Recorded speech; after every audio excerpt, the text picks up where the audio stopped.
The March of Time.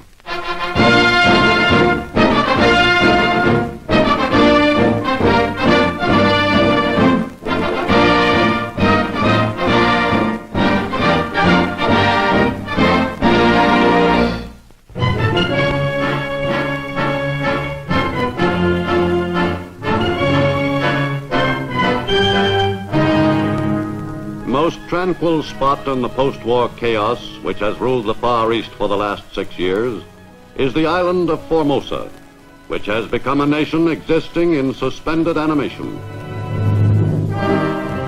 Under the rule of Generalissimo Chiang Kai-shek, it is now the home of the Chinese government in exile, recognized by the United States as the true government of China. From Formosa, Chiang carries on his long and valiant effort to defeat the forces of communism. Protecting this government by presidential decree are the warships and planes of the U.S. 7th Fleet. They maintain a close patrol of the Formosa Strait, the 100 miles of water that separate Formosa from communist China. For in the vast reaches of the far Pacific, the island of Formosa is of strategic importance to the free world, and it is now under the effective protection of the United States.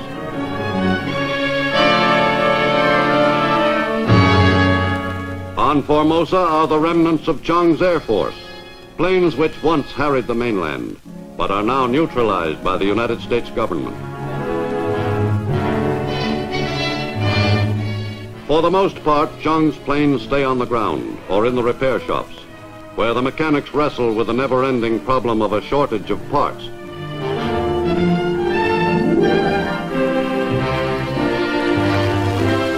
Chiang's army, consisting of those troops who escaped from the mainland, now numbers an estimated 500,000 men, not all of whom are ready for combat, although they are being trained in ever-increasing numbers.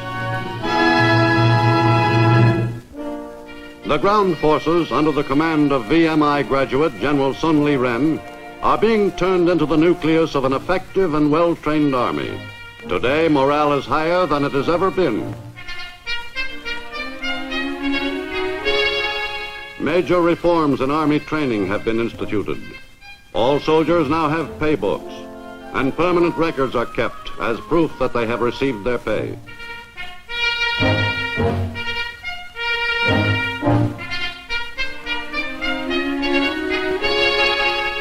And for the first time, the troops are fed regularly and adequately.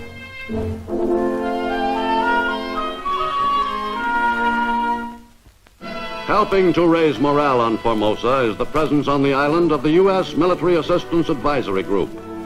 Working with General Cho Chi-ro, head of the armed forces, is General William Chase, chief of the U.S. Advisory Group. General Chase administers the multi-million-dollar military grant made by the U.S. to modernize Chiang's army. At present, members of the group, which will total 1,000 officers and men in 1952, work on a divisional level with the Chinese, teaching them the maintenance and use of modern American weapons. Eventually, they will serve as instructors in strategy and tactics. Formosa has borne up well under the impact of nearly 1 million refugees, civil and military, from the mainland, although life for most Formosans is greatly changed.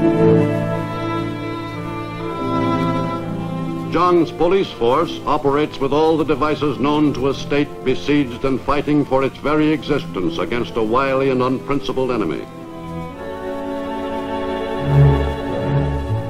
Much of the police force's work consists of apprehending communist agents infiltrated from the mainland, and of interrogating at great length communist suspects.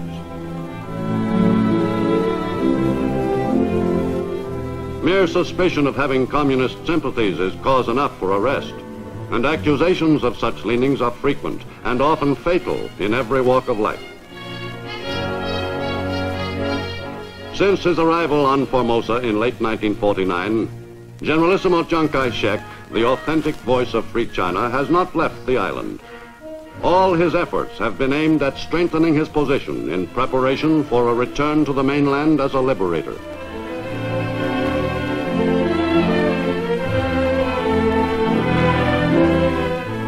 Madame Chiang Kai-shek has engaged in many good works on the island, such as the organization of her countrywomen into the Women's Anti-Aggression League. The League's many activities include sewing groups, whose output goes exclusively to the armed forces. Most mysterious figure on Formosa today is General Zhang Jingguo, elder son of Chiang Kai-shek. Zhang Jingguo, ruthlessly efficient, exercises rigid control of the army through a network of political agents. Among the most able and honest officials on Formosa is General Chen Cheng, Prime Minister of Nationalist China.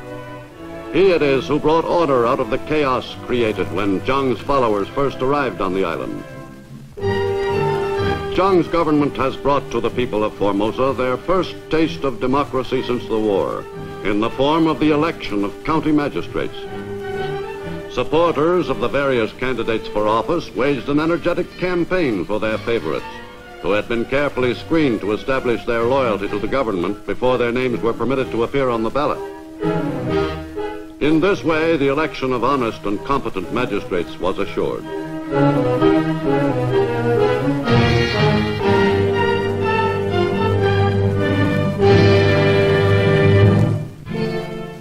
The effective government of Formosa on a working level is in the hands of the Provincial Council, which consists of Chinese from the mainland and of Formosans who have had experience in government. They work under the direction of brilliant Princeton-educated K.C. Wu, governor of Formosa, firm supporter of the free world's policies. But regardless of the ability and determination of the Chinese government on Formosa, success would be possible without the support of the ECA and of the Joint Commission on Rural Reconstruction, the JCRR. The JCRR, working with ECA funds, is composed of American and Chinese experts, and it has underwritten the revolutionary program of land rent reform initiated by the Chinese government. Most of Formosa's 6.5 million people live and work on the land, and in times past they have paid as much as 75% of their crops to their landlords. But under the land rent reform, unique in Asia, the landlord's rent is limited to 37.5% of the crop. For many a hard-working Formosan peasant, such as Farmer Liu, who is typical of thousands of his countrymen, the rent reform has meant the difference between grinding poverty and a satisfactory standard of living. At his home in Tainan County, southern Formosa, Farmer Liu and his family are today enjoying life once more. Soon after the rent reform became law, Liu obtained the first lease he had ever had. By the terms of this lease, he and his family could keep for themselves enough of his crop to sell at a profit, and thus assure the family's security.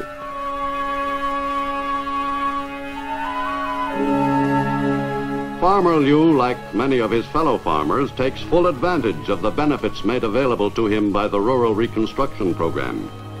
He now makes a practice of taking some of his excess rice to one of the warehouses which have been set up through the use of JCRR funds. There he exchanges the rice for fertilizer imported by the ECA, by the use of which he can increase the yield of his land. Commission on Rural Reconstruction, in order to raise the peasant's standard of living, provides support for 369 rural health stations throughout Formosa. When Farmer Liu's infant son, Liu Tsung Chen, catches cold, his mother, overcoming ancient superstitions, which date from the abyss of time, now takes him to a qualified physician for examination and treatment.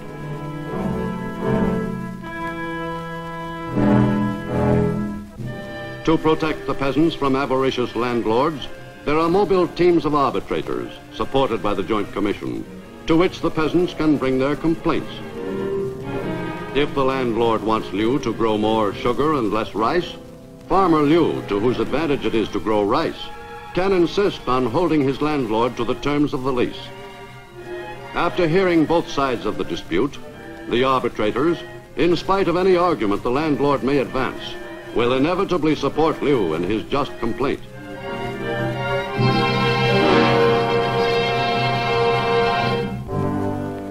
Constantly, members of the Commission staff in Formosa make inspection trips to see at first hand how much progress is being made in the program to reconstruct and expand Formosan agriculture. By this free interchange of ideas and techniques, the whole program has benefited to such an extent that it has become an outstanding example of the ways in which the United States can help underdeveloped nations to help themselves.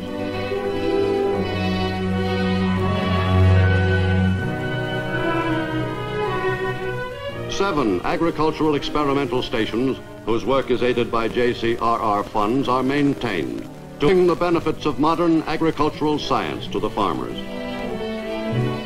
From eggs imported from the United States, new and improved flocks of chickens are being developed by crossbreeding.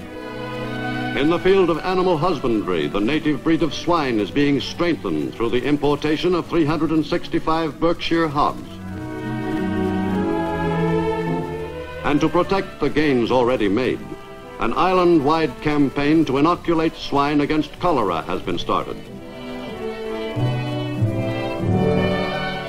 Throughout Formosa, the JCRR has set up displays of instructional posters so that knowledge of the benefits of modern agricultural methods may be available to every peasant.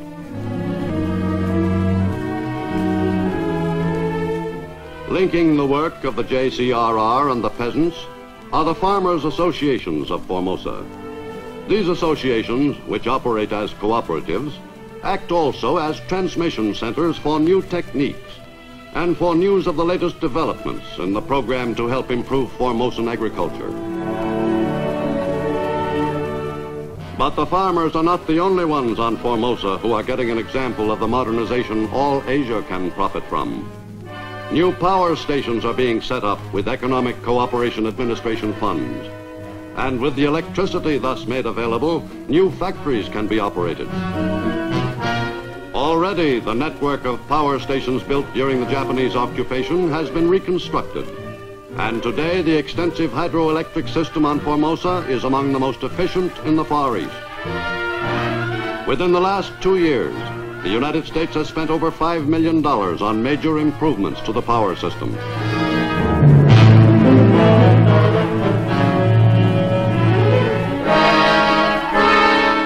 The ECA has backed the reconstruction of Formosa's war-ruined ports and their dockside equipment so that her foreign trade may move with its pre-war efficiency.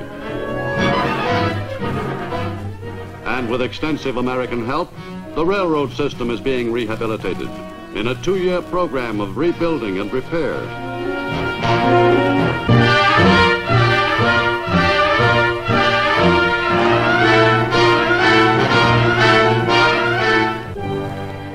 Sugar refineries have been modernized by the ECA, and Formosan sugar is once again, as it was during the Japanese occupation, the main export crop of the island.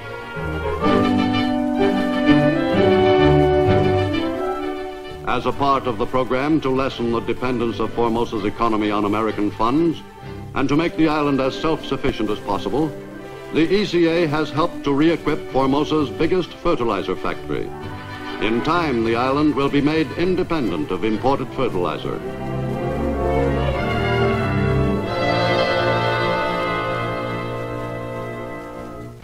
As a result of the ECA's program on Formosa, the island's economy has survived the shock of becoming a refuge for the multitude of Chinese exiled from the mainland. The runaway inflation has been brought under control, and now plans can be made with some assurance of stable conditions in the future. But threatening all the progress made on Formosa is the ever-present menace of Communist China. To combat this threat, Zhang's government makes use of all the instruments at its command.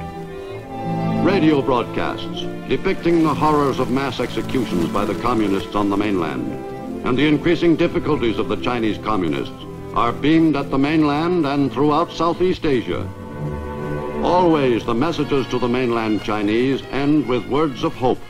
我们相信，在不久之将来，我们可以把一般同胞从共产党铁蹄之下拯救出来。Because of Zhang's conviction that he will someday return to the mainland as a liberator, a school for training personnel to lead his future government has been set up near Taipei. Here, trusted followers are trained in administration and also learn what conditions they may expect to meet on the mainland and how to cope with them. Constantly, but in lesser numbers these days, Zhang's agents managed to get safely back from the mainland with detailed information on the extent of local guerrilla resistance to the communists, and with reports of areas of civil discontent under communist rule. This secret intelligence from behind the bamboo curtain of China is invaluable to the Western world. Meanwhile, along Formosa's beaches, maneuvers designed to test the island's defenses are carried out with more optimism than they have ever been before. Today, backed by the promise of material aid from the United States government, the emphasis during maneuvers is on attack rather than defense.